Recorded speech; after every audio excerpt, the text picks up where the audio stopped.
Are you stuck in analysis paralysis? Happy Tuesday, guys. I had the amazing opportunity to be on a fantastic podcast called Unmasked with Neil Getzlow. You can check it out on Spotify. I think it's episode 22, but he asked some of the best questions, and I've been interviewed quite a few times, and sometimes the questions are very similar, but Neil asked some awesome questions. I really encourage you to check it out, neilgetzlow.com, or you can go to Spotify, check it out, Unmasked, the podcast. But I talk about being stuck, and I was stuck in analysis paralysis from my situation, my season of sin, my vortex of sin, whatever you would call it, my adultery. For years, you guys, I was stuck in unforgiveness of self. I was stuck in a lot of anger. I was stuck in shame and guilt and embarrassment. I was mad at myself for really turning my back on everything that I believed in and my own character that I had worked so hard to build. And so all of those things kept me stuck. I couldn't make a decision which way to go in life. Have you been there? Do you feel stuck right now? I want to tell you that God can't bless a statue. Meaning, if you are stuck in a situation, a relationship, a terrible job, an addiction, an affair, maybe you've been in an affair for years and years and years. I have mentored women that have been in affairs for over a decade. You are stuck. That is no way to live. I'm telling you, God can't bless a statue. He can't bless you in that situation. And you wonder why life is so hard, or you wonder why you're miserable, or you wonder why you can't get out. I challenge you to make a decision to move.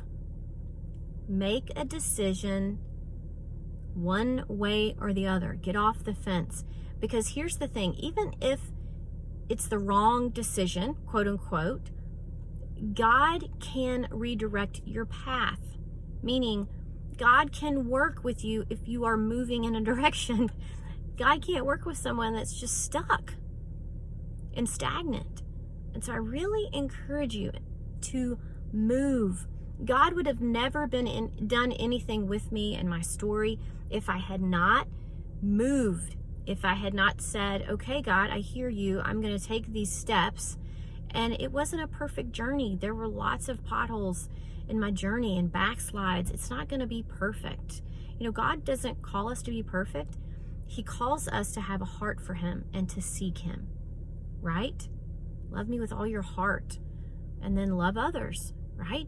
And so I just want to encourage you, if you understand the analysis paralysis term, and you're nodding, you're like, yeah, I've been stuck for years.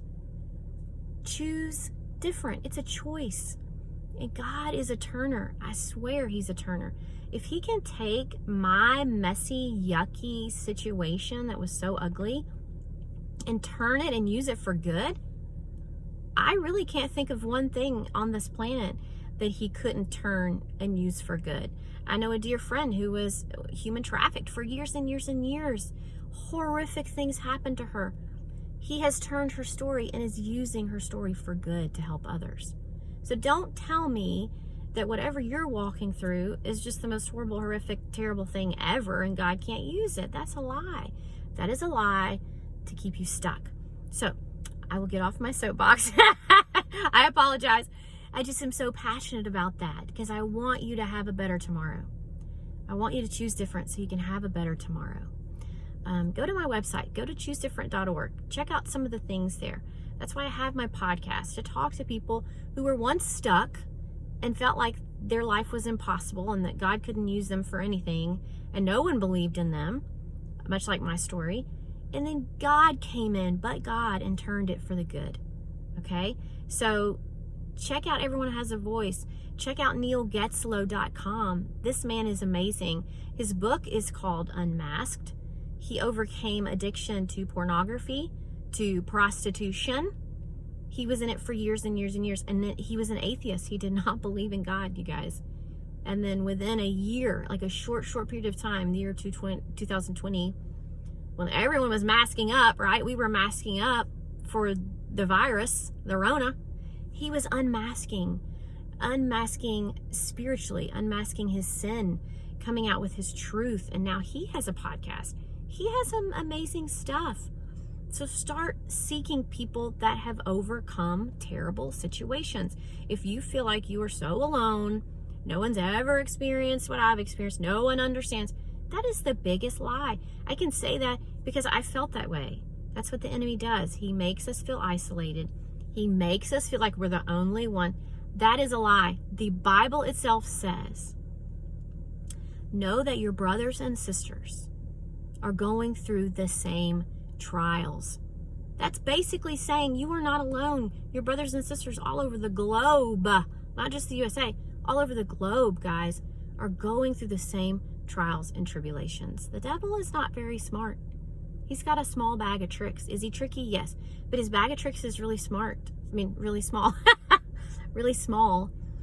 And he uses the same tactics over and over and over. I've seen it as I've mentored women. He uses the same tactics with women in adultery. I'm sure he uses the same tactics with men and pornography. He uses the same tactics with young people and drugs. I mean, he's not that smart. And I just encourage you, choose different today. Make a different choice. Move. God can't bless a statue if you're stuck. I challenge you to move. What if tomorrow's your last day on this earth and you just chose to stay in that affair for 10 plus years? Do you really want to pass away? And that's how you lived your life? I don't think so. And I can speak directly to that because I lived that life. Were there parts of it that were fun? Sure. But then there was hell to pay, guys. Literally. I'm so glad that God delivered me from that. What if I had gotten in a car wreck in the middle of my affair? There is a hell, and I would have been there. And I'm just so grateful. I'm so thankful that I snapped out of it. That I finally said, okay, God, I'm going to do better. I'm going to choose different today. Don't wait till tomorrow. Please. If you need to email me, my email is christy@choosedifferent.org. I mentor ladies. I help them. And I will help you if you need help. You guys have an awesome Tuesday, and I'll see you next week.